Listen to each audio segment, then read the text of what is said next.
গাঁও আৰু চহৰৰ মাজত পাৰ্থক্য কিমাননো ক'বচোন বাৰু। কিন্তু দুয়োটাৰ গুণাগুণ বেলেগ। আজি গাঁওখনলৈ আহিলে শান্ত, সেই হুলস্থুলীয়া পৰিৱেশ নাই। এইটো আমাৰ গাঁৱৰ আইফিল টাৱাৰ ন, দেখিছেনে মেটেকা ইমান লেতেৰা দেখা পাইছে নে? ইফালে দেখা পাহাৰীয়া মুৰ্গী।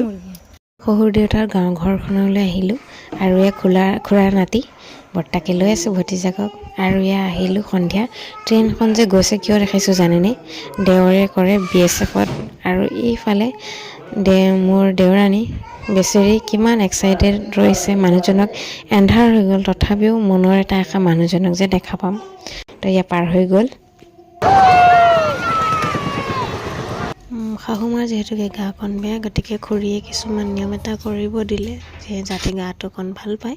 আৰু এইফালে মই পাকঘৰত লাগি আছোঁ। পিছে ব্লগটো চাই আপোনালোকৰ কেনেকুৱা লাগে ছাবস্ক্ৰাইব কৰিবলৈ নাপাহৰিব।